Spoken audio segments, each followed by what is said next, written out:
Let me take it from there. And there's really two pieces to this. I'm going to sort of do it in two different pieces. I'm going to first tell you about what we do. We do actually through the downtown district, and that is which is really part of a larger system, and you'll see a little bit more about that in just a second here. With respect to the district's program, we do have full-time outreach specialists that we contract with uh, through search. And we've had it now for a number of years, but it's been extremely helpful. These folks actually are out there all the time working with the homeless. It takes often a lot of a lot of different points of contact before a person on the street who is homeless might be willing to actually enter into housing. And we have through it a coordinated access system here in the city. The other thing we have is a full-time case manager that also helps with that as well. Once in fact that we actually have sort of contacted, we're working with people to actually get them into housing. If you can move on to the next slide. More recently, we've actually added a mental health coordinator. We're contracting through the Harris Center for Mental Health and IDD. And we, again, this is one of those things where we realize that we build a little bit more robust team that we can actually be far more effective on the street and working. And then most recently added actually a deputy sheriff who is trained basically as an outreach officer to work with the team that I've just described here as we go forward. Um, we do outreach the third Wednesday of each month, and you can sort of see the places that we do go to. But we also actually visit the larger encampments, mainly over down near Hamilton and Pierce, and also Chartres Street up north of the ballpark. Um, really, and I'll have to admit, during COVID, in many cases, really just sort of checking on people and making sure that they're doing okay. During COVID, we really had a really difficult situation where there wasn't really any place to move people to. So part of this is just keeping people safe. So the district actually provides porta cans in these locations, and then we even installed hand wash units with once when COVID started. It just frankly for keeping people safe because life comes first, and then we're working from there. We have recently had a surge in the downtown to try to begin to reduce some of the on-street population. You can see the areas here. We initially focused on 500 Fannin, uh, right very close to Christ Church Cathedral and the Beacon, and then sort of that larger area around it, and then actually most recently up near University of Houston downtown, right where you come into downtown on I-45 and I-10. Um, you've got the stats down here, and I'll show you a little bit better picture in just a moment of what we do with that. But one of the key things on this is that after these events take place is actually cleaning up afterwards. And we, working with the city through the downtown district and our cleaning folks, spend a great deal of time on this, and you can sort of see what we're dealing with. It's a two-part effort. It takes the public health department, the city, with an emergency order, and then they do actually deep cleaning where you've got really much more serious issues. And then we do a lot of the refuse, and more importantly, help relocate items that individuals have that they may want to be stored if they're going to a shelter or if they're going to housing. And so it's a very well coordinated effort that we have with the city as we do these encampments.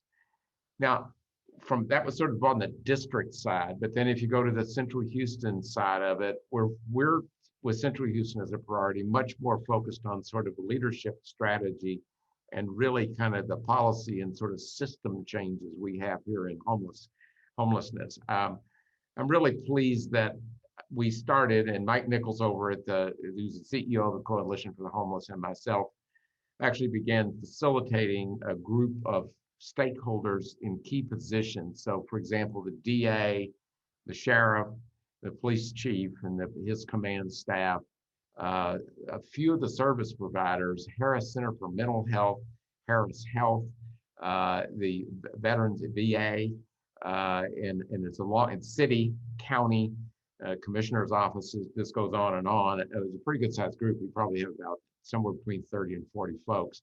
We've had meetings almost every other week now since November of 2019, and we were meeting long before COVID came. And I would say, I want to make it very clear that the lead agency in all this has really been the Coalition for the Homeless that runs the Way Home. And that is Houston's system, which is now really it's become a national model for housing folks from the street through permanent supportive housing, meaning you have an apartment and you also have somebody looking out for you, coming to come visit to check on your health and well-being as you move forward. The statistic to me that's most impressive here is that since 2011, when we sort of kicked the program, this overall program called the Way Home off, we've actually housed in this region over 20,000 people, which is a really remarkable number. And our number of people really in the annual counts now is about 3,400. The thing is that people say, well, no, they'll never stay in housing. Our average with that number you see, you can see it there, 84% basically remain in housing, which is just to me an astounding number. Go forward, if you will. COVID, our group was meeting and talking right when COVID happened, and we were very interested in saying, how do we take what we're doing and make it stronger? And so the thing that became very apparent in this is, one, we still have a way to go on housing people. These are stats sort of pre-COVID that we had going in terms of what we thought were population, that kind of the estimated number of units we would need to put people in. You can see these numbers. I won't go through all of them, but it's pretty good sized numbers here. We're in the thousands here in terms of what we're dealing with. Then comes COVID, and then comes the federal response. If you go to the next slide, we had the potential to actually use COVID response emergency funding from various federal programs that are listed here for funding a much more robust effort in being able to house. And so it took literally a period of time from about the beginning of April to late June to really put a very massive program together. If you go to the next slide, which was announced on July 1, it's a $65 million program to house, to serve, I want to be careful here, to serve 5,000 people. Don't house exactly that many, but over a 2-year period, basically, starting really in October 2020 and going to October 2022. We call it CHIP, CCHP. I know we can't spell very well, but it's the Community COVID Housing Program. And you'll hear a lot of us now just say CHIP, and that's what it's all about. But the key was for us, and the whole idea behind this was, if you housed people from the street, you're really providing the best health care you can really give, because we have a situation of moving people from congregate situations into being able to have individualized, a safe place during this pandemic. So you go to the next slide very quickly. There's a whole bunch of different pieces to the program, and I'm not going to actually take the time right now to go through each one, but it involved both rapid rehousing, just putting somebody in a temporary housing situation, then moving to permanent, but also then direct moving people into permanent housing. And then we had some people already in housing we needed to keep in housing. And then actually some funds for shelters, because we had to expand the footprint of shelters to bring the population down for safety purposes.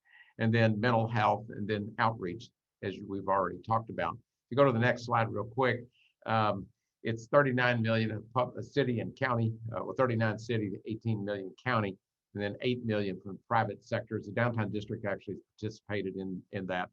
The sum now almost $1 million from the downtown district. We go to the next slide. The targets are really pretty phenomenal. Basically, to serve 1,700 people in with rapid rehousing, 6 agencies doing that under contract. All this had to come together between July and October, and we had it stood up and operating in October. And then you can read down the other pieces here. If you go to the next slide, here's the thing that just blows my mind. and this is as of the 10th of this month, we had housed 1,067 persons. And we also had total cumulative places up at 1,610. So I talk about that's what our pipeline is going forward. In other words, when you're doing something like this, you're getting units and ahead of the people that you're really trying to serve, so that when they're ready to move, we have units for them as we go forward. This number is astounding. I can tell you, no city in America, I think, is able to begin to match these numbers. And if you'll move to the next slide, what's really amazing about it is normally before we got into this program, it was taking 60 to 80 days, depending on what kind of housing you were going into, from the time the outreach workers coordinated by the Coalition for the Homeless housed somebody until they were into housing. And by the way, the federal standard was 90. And we've been in some points in time in this city at 300 days, almost a year to get people in.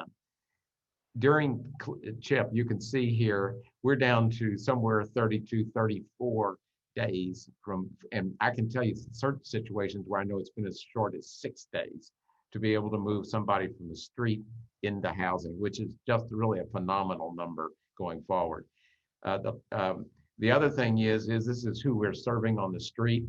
And you can see unsheltered homeless is the big one here, which is really pretty remarkable that we've actually had that kind of impact. And then finally, if you go to the next, the other thing we've done, and I'll just be very brief here and say mental illness is really a huge issue facing the group of people on the street, especially in downtown. And so one of the other things that came out of these biweekly discussions we were having was, the need for mental health. And Wayne Young, the head of Harris Center for Mental Health, was in our discussions, and he said, I've got an idea.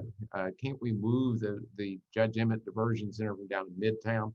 Maybe we can move. Let me see if we can find a new place. We'll just put a lot of services together in one location.